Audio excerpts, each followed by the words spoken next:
ఏం చేస్తున్నారు వాళ్ళంతా విదేశాలలో పెట్టుకొని ఐపీ నెంబర్లు లేకుండా పేపర్లు ఛానల్ని రకరకాలైనటువంటి ప్రయోగాలు చేస్తూ ఉన్నారు. ఎలుక కలుగులో దాక్కొని ఏదో అనుకుంటుందంట, నేను బయటికి రానంతసేపు నన్ను ఎవడేం చేస్తాడని. పొగెట్లా పెట్టాలి, ఎలుకను బయటికి ఎట్లా తీసుకురావాలి, బయటకు వచ్చిన ఎలుకను బోన్లు ఎట్లా పెట్టాలి అనేది తెలియనంత అమాయకంగా ఈ దేశంలో భారతీయ జనతా పార్టీ లేదు, ఈ దేశాన్ని పాలిస్తలేదు భారతీయ జనతా పార్టీ. మేము ఎదుగుతున్నాం, పేదలకు సేవ చేసి ఎదుగుతున్నాం, మేము ఎదుగుతున్నాం, రైతులకు దగ్గరై ఎదుగుతూ ఉన్నాం, మేము ఎదుగుతూ ఉన్నాం, ఈ దేశంలో ఇన్ఫ్రాస్ట్రక్చర్ డెవలప్మెంట్ చేస్తూ ఎదుగుతూ ఉన్నాం. నరేంద్ర మోడీ గారి నాయకత్వం ప్రపంచానికి మార్గదర్శనం చేసేంత గొప్ప స్థాయికి ఎదిగింది. ఇప్పుడు వచ్చి వాళ్ళెవరో వాళ్ళ కోసం వాళ్ళని వాళ్ళు బ్రాండింగ్ చేసుకోవడం కోసం చెల్లని రూపాయి అయిపోయింది.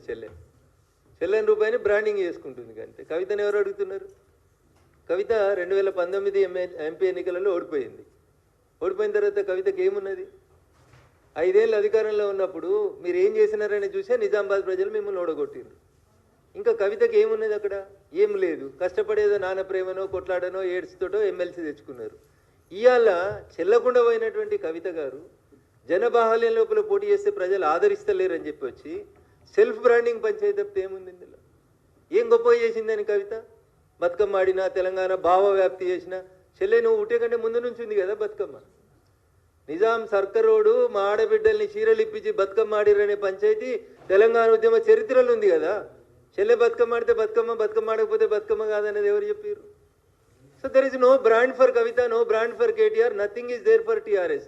ఏం లేదు టీఆర్ఎస్కి, ఏమి లేదు కాబట్టి ఏదో ఉన్నట్టు చూపించుకోవాలి. చూపించుకోవడం కోసం చెల్లని దుడ్డుని ఏదో చేసిరని చెప్తారు ఊర్లలో.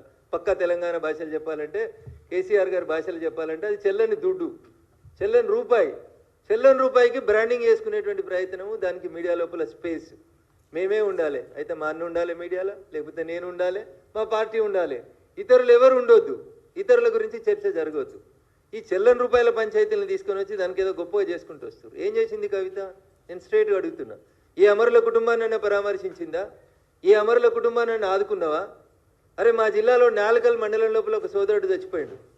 ఇక్కడే ఉస్మానియా యూనివర్సిటీ క్యాంపస్లో చచ్చిపోయినాడు. పిహెచ్ఎల్ గేట్ ముంగట ఒక సోదరుడు చచ్చిపోయాడు ఉద్యోగాలు కావాలని. మీ 10 ఏళ్లలో బిహెచ్ఎల్లో లోకలకు ఉద్యోగాలు ఇప్పించిర్రా?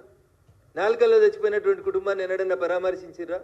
10 ఏళ్ళు అధికారంలో ఉంటే మీరు చేసింది ఏముంది తెలంగాణలో చెప్పురు. మా మిరిదొడ్డిలో ఒక జర్నలిస్ట్ చచ్చిపోయాడు. జేఏసీ టెంట్లో జై తెలంగాణ జై తెలంగాణ అని అరిచి చచ్చిపోయాడు. కనీసం 10 లక్షలు ఇవ్వలే కుటుంబానికి, జర్నలిస్ట్ కుటుంబానికి. ఏం చేశారు మీరు అధికారంలో ఉన్న 10 ఏళ్ళు? పైసలు సంపాదించుకున్నారు, ఆస్తులు పెంచుకున్నారు తప్ప జనానికి వాస్తవాలు అర్థమైన తర్వాత మిమ్మల్ని వద్దని అనుకున్నారు జనం. ఇక వాళ్ళని వాళ్ళు బ్రాండింగ్ చేసుకోవడం కోసం టూ క్వైట్ కాంట్రడిక్టరీ స్టేట్మెంట్స్ చెప్తున్నారు కవిత గారు. ఒకసారి ఏమంటున్నారు? బీజేపీలో బీఆర్ఎస్ని విలీనం చేయమని చర్చలు జరిపారు. రెండోసారి ఏం చెప్తుంది?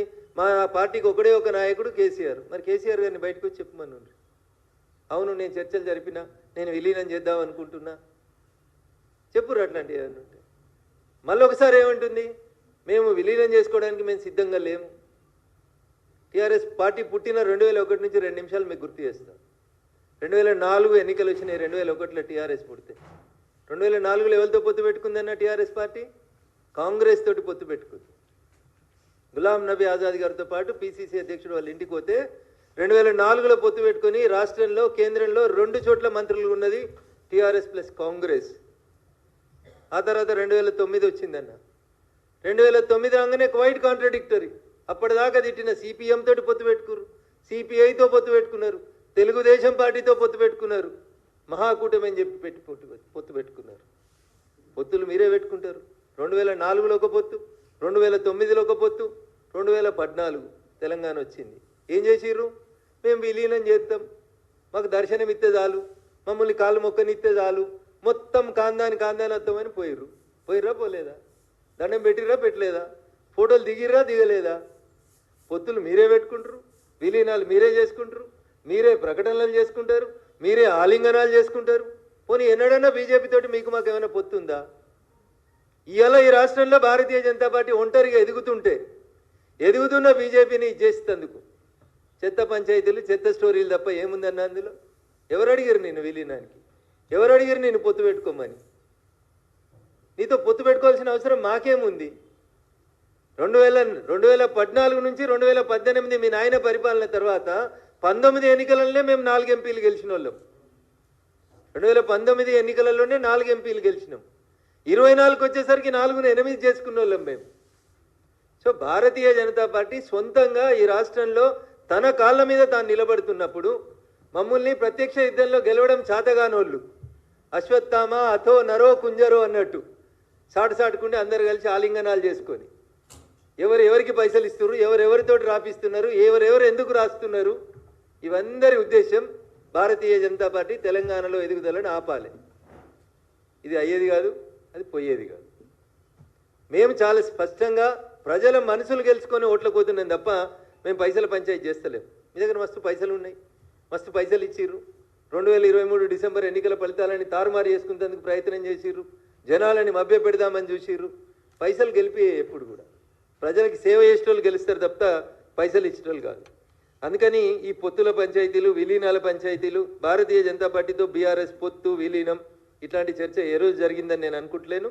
మా హైకమాండ్ తోటి కూడా ఎవరు జరిగింది చేసిందని కూడా పార్టీ పెద్దల దృష్టిలో అయితే ఎక్కడ లేదు. అయినా నేను ఒకటి అడుగుతాను, ఊకే చిట్ చాట్ ఏందన్నా? ధైర్యం ఉన్నది కదా నీకు, డైరెక్ట్ ప్రెస్ మీట్ పెట్టు.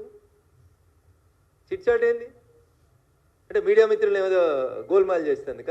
తెల్లారి పేపర్లో ఒక వార్త వచ్చి అందరు దాని మీద విరుచుకపడితే లేలే నేను అనలేదు, మీడియా తప్పుగా రాసింది, మీడియాకి తప్పుగా అర్థమైందని చెప్పుకోవడం. ధైర్యం ఉంటే ప్రెస్ మీట్ పెట్టుర్రి, పెట్టి చెప్పు మా అన్న నా మీద పెయిడ్ ఆర్టికల్స్ రాపిస్తుండు, ఇగో పలానా టీవీ ఛానళ్ళు పేపర్లు నా మీద తప్పుడు వార్తలు దుబాయ్కి వెళ్ళి రాసినాయి, వాటి మీద కేసు పెట్టుర్రి. చిట్ చాట్ ఎందుకన్నా? ఏంది చిట్ చాట్ అంటే?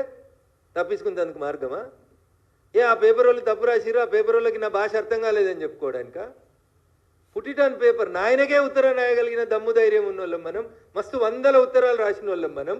ప్రెస్ వాళ్ళకు కూడా ఒక ఉత్తరం రాస్తే అయిపోతుంది కదా, పాపం వాళ్ళని ఎందుకు గోసపెట్టు? నేను అనలే, నేనన్నా, నువ్వు అనలే, నేనన్నా, ఇవన్నీ ఏం పంచాయతీలు? Why chit chat? అంటే తెలుగు మీడియా వాళ్ళకి అంత అమాయకం కనబడుతుర్రా ఏంది మీకు? డైరెక్ట్ ప్రెస్ మీట్ పెట్టుర్రి, డైరెక్ట్ చెప్పుర్రి, ఉన్నట్టు చెప్పుర్రి, కుండబద్దలు కొట్టినట్టు. లేనిదెందుకు? లేని మాటలు ఎందుకు? లేని పంచాయతీలు ఎందుకు? కాబట్టి కవిత గారికి నేను చెప్పదలుచుకుంది ఏంటంటే, మీరు మీ కుటుంబ పంచాయతీ, మీ ఆస్తుల పంచాయతీ, మీ పార్టీల పంచాయతీ, మీ వారసత్వ పంచాయతీ, మీ అన్నతోటి మీకు పంచాయతీ, మీ సీట్ల కోసం పంచాయతీ, నీకేమన్నా శాసన మండలిలో ఫ్లోర్ లీడర్ పంచాయతీ, ఇట్లాంటివి ఏమన్నా ఉంటే మీరు తెలుసుకోండి. శాసన మండలిలో ఫ్లోర్ లీడర్ తిరగకపోతే కొట్లాడుకో మీ నాయనతో తలపెట్టుకొని. దానికి చిట్ చాట్ల పేరిట మా పార్టీని, భారతీయ జనతా పార్టీని అనవసరమైనటువంటి వివాదంలోకి లాగొద్దని సోదరి కవిత గారికి నేను ఈ సందర్భంగా చాలా స్పష్టంగా చెప్పదలుచుకున్నాను.